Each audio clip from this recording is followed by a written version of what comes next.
J'ai vu le Molière imaginaire de Olivier Py. Ça dure 1 heure et demie. Et c'est un film étrange, étonnant. Un film qui raconte la dernière représentation du malade imaginaire joué par Molière. C'est-à-dire que on va suivre pendant 1 heure et demie Molière qui va mourir, puisque Molière va mourir sur scène en jouant le malade imaginaire. Et le film d'emblée te dit, dans 2 heures, Molière va mourir. Donc tu sais que tu vas voir Molière mourir sur scène. Et l'idée, c'est de filmer cette dernière représentation et de filmer les dernières heures de ce personnage de Molière. Et il y a un vrai projet de mise en scène et cinématographique derrière ça, c'est-à-dire que le film essaye d'être un plan séquence pendant 1 heure et demie, un faux plan séquence, où on va suivre les personnages comme ça, sur scène, on va passer de personnage en personnage, sur scène, dans les coulisses, dans toute la salle, on va vagabonder comme ça, et on va suivre différents personnages qui tournent autour de Molière et Molière lui-même. Évidemment, ça nous fait penser à Birdman d'Iñárritu. Alors le film veut être Birdman d'Iñárritu parce que c'est exactement la même proposition de mise en scène. Je pense qu'il s'est dit, Olivier Py s'est dit, hey, moi aussi je peux faire comme Iñárritu.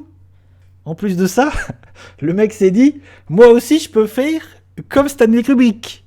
Parce qu'il s'est dit qu'il allait éclairer son film à la bougie, comme Barry Lyndon de Stanley Kubrick.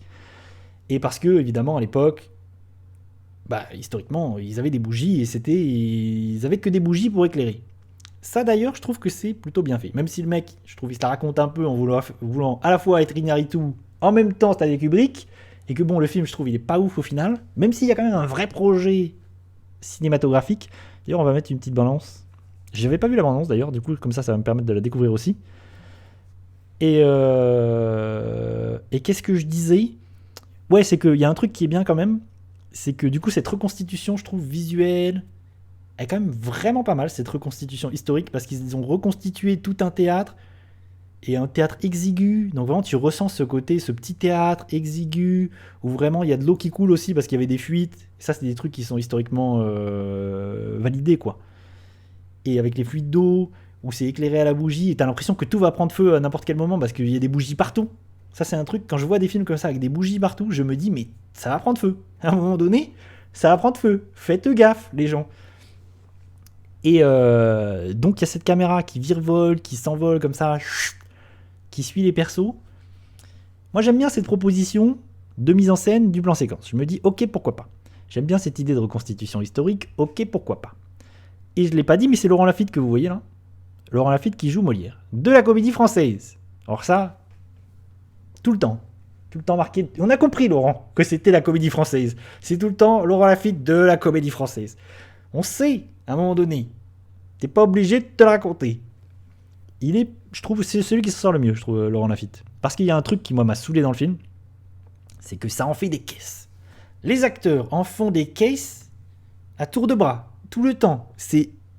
En plus, c'est très théâtral, avec des dialogues hyper écrits. Du coup, en plus, ils disent leurs dialogues de façon hyper théâtrale, tout le temps. Et parfois, c'est fatigant. Et en plus de ça, la façon dont les dialogues sont écrits, parfois on comprend rien. C'est tellement surécrit, déclamé de façon pompeuse et tout, qu'il y a des personnages qui, je trouve, surjouent de ouf. C'est vraiment ridicule. Des fois, c'est malaisant même, c'est le malaise. Et on comprend rien. Il y a des trucs vraiment... Ça raconte des trucs, tu comprends rien de ce que racontent les persos. Et on arrive à s'ennuyer quand même alors que ça dure 1 heure et demie. Et c'est un petit peu dommage. Et en plus, on sait d'emblée... En fait, on attend qu'une chose, c'est de voir Molière mourir sur scène. Et ça prend 1 heure et demie. Et il y a quand même des choses folles dans le film. C'est-à-dire qu'à un moment donné, et ça, voilà, il faut aller voir le Molière imaginaire pour voir ce genre de choses, c'est qu'il y a un mec qui éteint une bougie en pétant dessus à un moment donné. Vous allez voir ça dans le Molière imaginaire.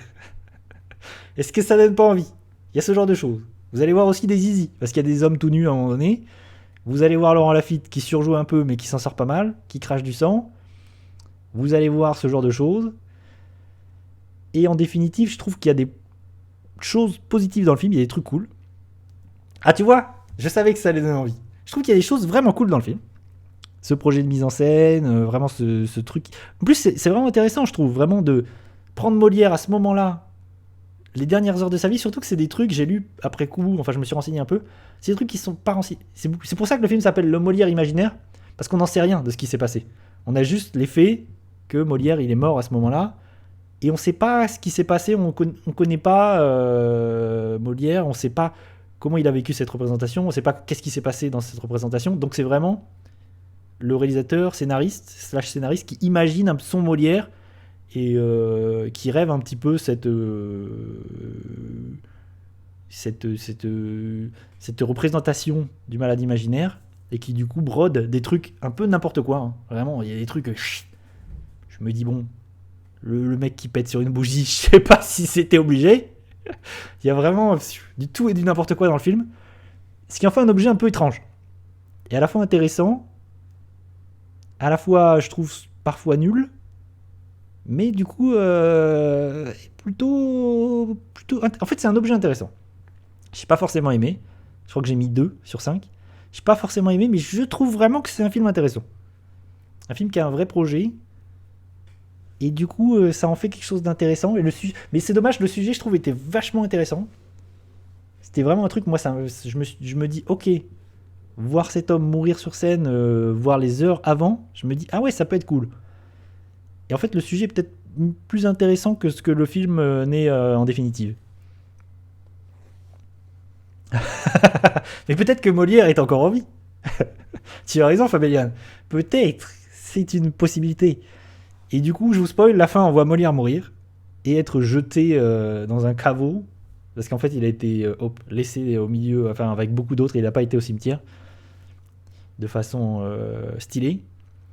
Et alors j'ai pas compris le dernier plan du film, mais le dernier plan du film, la caméra s'arrête sur un chien qui aboie. Et j'imagine que ça a un sens, et que le réalisateur essaie de nous dire quelque chose avec ça.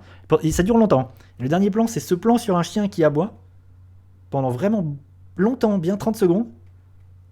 Et si quelqu'un sait, sur YouTube, mettez un petit commentaire. Qu'est-ce que ça veut dire ? Quel est le sens de ce chien ?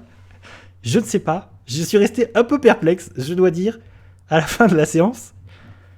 Voilà pour le Molière imaginaire de Olivier Py.